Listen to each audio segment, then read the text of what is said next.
आदरणीय बंधुओं, माताओं व मेरी प्यारी बहनों, राधे राधे। आपका हमारे YouTube चैनल पर बहुत बहुत स्वागत है। बंधुओं, आज हम इस वीडियो में गया जी की पवित्र कथा का श्रवण करेंगे, जिसे अपने पूर्वजों के श्राद्ध दिवस पर सुनने सुनाने से भगवान श्री हरि की कृपा से पूर्वजों को वैकुंठ लोक की प्राप्ति होती है, वे मनुष्य की मन इच्छा पूर्ण होती है। कथा सुनने के बाद यदि आप हमारे चैनल पर नए हैं तो हमारे चैनल को सब्सक्राइब करें, बेल आइकन को प्रेस करें ताकि हमारी वीडियो के नोटिफिकेशन सबसे पहले आप तक पहुंचे। वीडियो को शेयर व लाइक भी जरूर करें। प्राचीन कथा के अनुसार गयासुर नाम का एक असुर था। वह हुआ तो असुर कुल में था, लेकिन वह सोचता था कि जीवन में कुछ ऐसा कार्य करना चाहिए जिससे कि वह युगों युगों तक याद रखा जाए। ऐसा सोच उसने भगवान श्री हरि की तपस्या आरंभ कर दी। उसने भगवान विष्णु की घोर तपस्या की। उसकी तपस्या से इंद्र आदि देवता विचलित हो गए। इंद्रदेव सोचने लगे कि कहीं यह श्री हरि से इंद्रलोक ही ना मांग ले। अतः सभी देवता एकत्रित होकर भगवान श्री हरि के पास गए और गयासुर की तपस्या के बारे में बताया। भगवान श्री हरि गयासुर की तपस्या से प्रसन्न थे, इसलिए उन्होंने गयासुर के समक्ष प्रकट होकर कहा, हे असुरराज, मैं तुमसे प्रसन्न हूँ। जो वर मांगना चाहते हो मांग लो। गयासुर ने कहा, प्रभु, मैं असुर कुल में पैदा हुआ हूँ, जिन्हें देखकर प्रत्येक व्यक्ति डर कर भागता है। मैं आपसे वर चाहता हूँ कि मुझे जो भी देखे या जो भी स्पर्श करे वह मृत्यु के पश्चात आपके धाम को जाए, उसे वैकुंठ लोक की प्राप्ति हो। इससे मैं अपने जीवन को धन्य समझूंगा। भगवान विष्णु ने कहा, तथास्तु। श्री हरि से ऐसा वर पाकर अब गयासुर जिधर भी जाता उसे देख, उसका स्पर्श कर हर कोई विष्णु लोक को जाने लगा।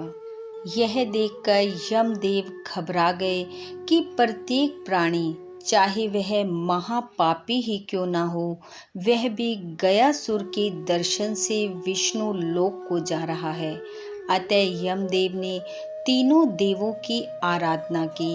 ब्रह्मा जी यमदेव को लेकर श्री हरि के पास गए और जाकर सारी बात बताई। भगवान बोले, गयासुर को वर देने वाला तो मैं ही हूँ। अब मैं ही इसका कोई हल निकालूंगा। कुछ देर विचार मगन रहने के बाद श्री हरि भगवान ने ब्रह्मा जी से कहा, आप सभी देवों को साथ लेकर गयासुर के पास जाओ और उससे उसके ही शरीर को यज्ञ के लिए मांग लो, जिससे कि उसका शरीर एक जगह स्थिर हो जाएगा और वह इधर उधर नहीं जा पाएगा। तब ब्रह्मा जी सभी देवों को लेकर गयासुर के पास गए और कहा, हे असुरराज, आप एक पवित्र आत्मा हो। आपका जन्म संसार के उद्धार के लिए हुआ है। हमें इस धरती पर यज्ञ करने के लिए पवित्र स्थान की आवश्यकता है, लेकिन हमें कोई भी पवित्र स्थान नहीं मिला। इसलिए हम यज्ञ के लिए आपके शरीर पर यज्ञ वेदी बनाना चाहते हैं। ब्रह्मा जी की बात सुनकर गयासुर ने कहा, ब्रह्मा जी, इससे अधिक पुण्य का और क्या कार्य हो सकता है। यह कहकर गयासुर ने अपने शरीर को पृथ्वी पर फैला दिया, दक्षिण दिशा में अपना सिर और उत्तर की ओर पैर कर दिए। तब ब्रह्मा जी ने सभी देवों के साथ गयासुर के शरीर पर यज्ञ किया। यज्ञ के दौरान भी गयासुर का शरीर पूर्ण रूप से स्थिर न रह सका, वह हिलता डुलता रहा। फिर स्वयं श्री हरि गदा धारण कर गयासुर की पीठ पर आकर खड़े हुए। तब जाकर गयासुर की देह एक स्थान पर स्थित हुई। गयासुर के इस समर्पण से भगवान विष्णु अति प्रसन्न हुए और गयासुर को ये वरदान दिया कि पहले मेरे वरदान के कारण ही तुम यहाँ वहाँ जाकर सबका उद्धार कर रहे थे। तुम्हारा दर्शन व स्पर्श पाकर मृत्यु के बाद प्राणी मेरे धाम को आ रहे थे।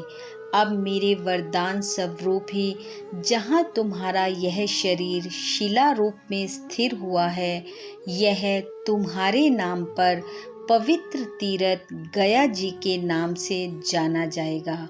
और यहाँ पर आकर जो भी प्राणी तुम्हारा स्पर्श कर अपने पितृ पूर्वजों का श्राद्ध, तर्पण, पिंड दान व दान पुण्य के कार्य करेगा, उसके पितृ मेरे विष्णु लोक को प्राप्त होंगे और मैं स्वयं सभी देवों के साथ इस शिला पर निवास करूंगा। तब से लेकर आज तक जो भी प्राणी गया जी में जाकर अपने पूर्वजों का श्राद्ध, तर्पण व पिंड दान करता है, उनके पूर्वज मुक्ति को प्राप्त कर विष्णु लोक को जाते हैं। तथा जो भी मनुष्य गया जी की इस पवित्र कथा को भक्ति भाव से सुनता व सुनाता है, वह श्री हरि की अपार कृपा को प्राप्त करता है। बंधुओं, श्री हरि की कृपा व आपके पितृ पूर्वजों का आशीर्वाद आप व आपके परिवार पर सदैव बना रहे। इन्हीं शुभकामनाओं के साथ आप सबका बहुत बहुत धन्यवाद। राधे राधे।